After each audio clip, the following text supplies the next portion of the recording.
Good morning, everybody. I jumped the gun a little bit on that. Welcome to the voiceover of this painting video. This video is time-lapsed, mostly because it was meant to be a Inktober video, and I bit off more than I can chew with my scheduling this time around, and did not finish the challenge this year, which is fine. It's totally fine to not finish a challenge. But I have decided that the few paintings that I do have lined up and prepared to do, I'm just going to make into general videos for the channel.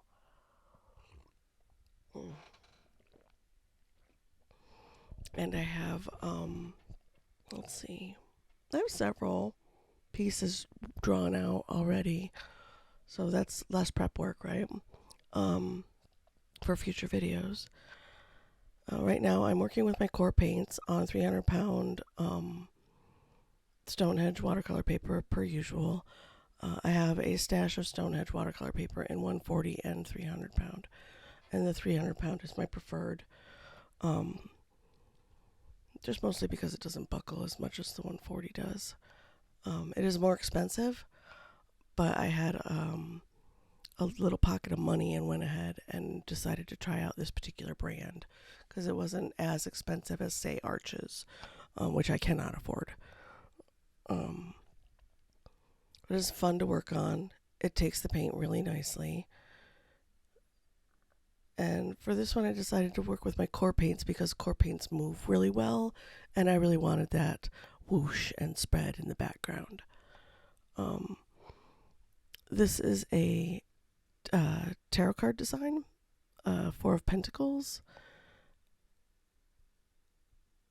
And I just went ahead and stole some elements from other people's card designs and created my own. Really like how it turned out. I would like to one day create my own tarot deck. I think that'd be fun. Or even beautiful decks of cards. I think that would be fun too. But I'm just dropping in local color at this point. Just dropping in the, I wanted the flowers on the corners to be blue and white. I thought that would be a good contrast with the pink, the blue and white and green with the pink and indigo background. That's magenta, quinacridone, I believe, magenta in the core brand. I don't have my swatches out right now, so I'm not sure. And then I'm inking in the other elements on the card. This piece took about an hour and a half to do. It was fun, relaxing. I was listening to my book once again and just painting and going with the flow, seeing how things turn out. That is one of my favorite ways to create, is to just turn on a book or music,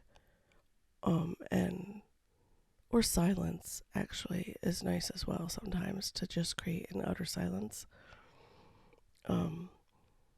with no cameras or anything on you, so that you can just feel free to create, I guess, naturally, without any kind of outward pressures. And I do that pretty regularly in my sketchbooks. My sketchbooks are both for daily Patreon videos, which I'm getting back to. I'm actually going to film a Patreon video right now, after I get done doing this voiceover for today's drawing session. So we have daily Patreon videos coming back, and I need to do the Patreon tutorial as well. I think that's going to be a landscape painting, a watercolor landscape painting.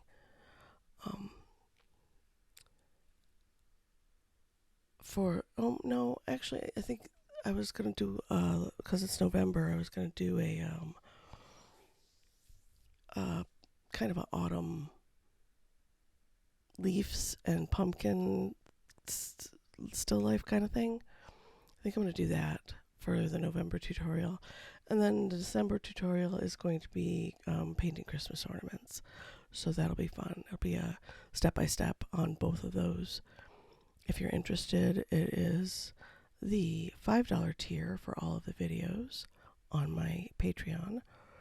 And then if you want a postcard and or stickers, there are additional $10 and $15 tiers if interested. Feel free to come join.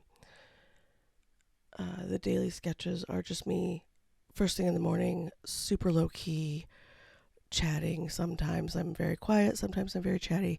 Just depends on how I feel in the morning. I'm very froggy right now because I'm just getting over this cold. And first thing in the morning, my voice is not quite there. I don't normally talk a lot either during the day, so with the at-home job and very rarely going out during the week, I don't really see a lot of people. I'm taking my stencil because there's a circular element around the insect that I really wanted to get in. I thought it was a nice touch to one of the designs. I'm deciding to go in with the ink pen and just wing it instead of using the stencil because I did lightly pencil it in to begin with.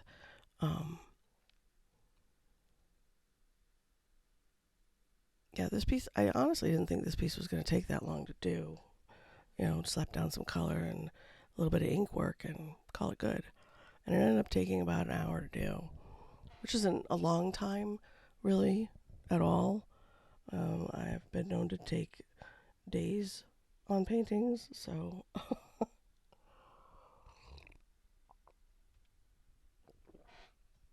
Oh, coffee is amazing. Okay. I decided that I wanted a crisp, dark outline as well to like delineate the edges of the piece. And then I colored in the bee. I really wanted the bee to be colored in. And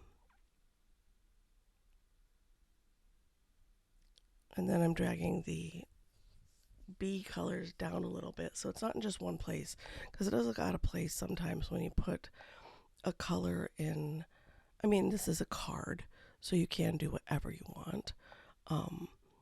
But generally speaking, if you put a color in a place, then you might want to put it in more than one place for balance, visual balance.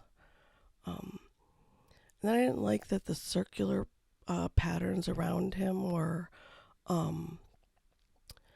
blending in so much. So I went ahead and added another layer of the magenta color there, and I really like that. Now it looks like a flower. It looks like he's on a flower, which I thought was really pretty.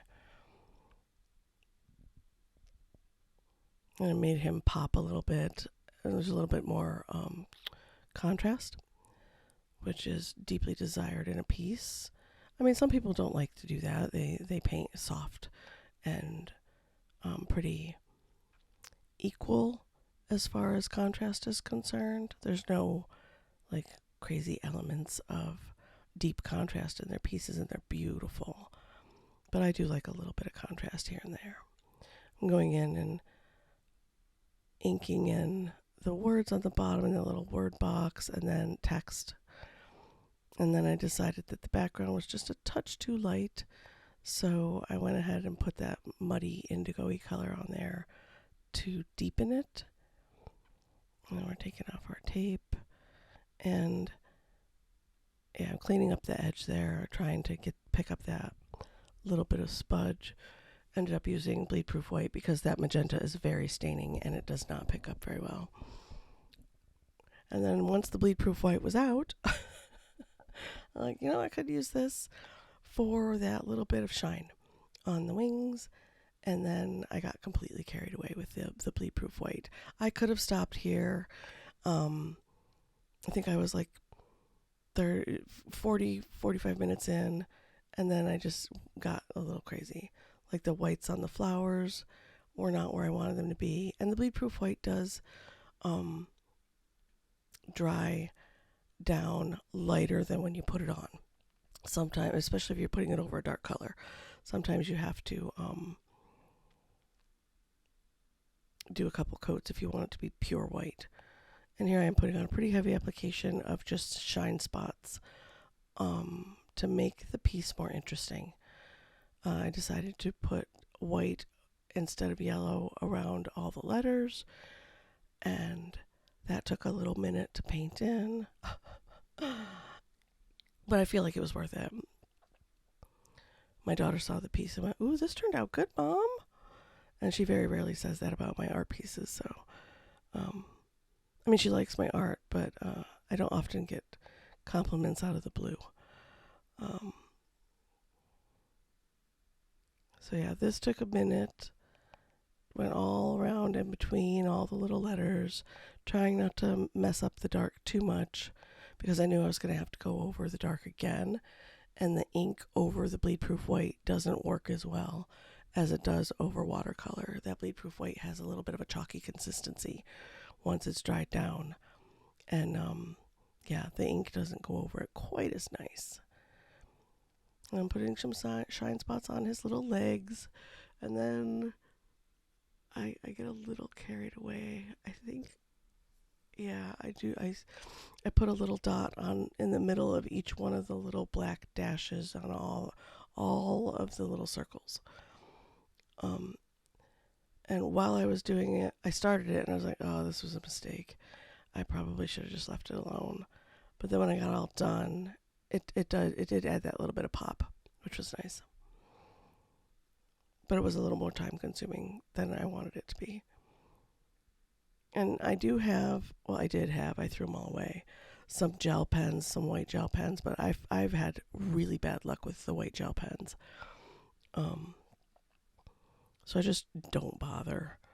I'd rather use the bleed proof white. Plus it makes it look hand painted, right? So yeah, it's just a little bit of sparkle, which I think is nice. And I dig it. Here's a little close up. Let me know what you guys think in the comments below. And then here's where I forgot that I wanted to darken in all the letters, so I did that. We're just going over them with a waterproof ink pen, one of the many.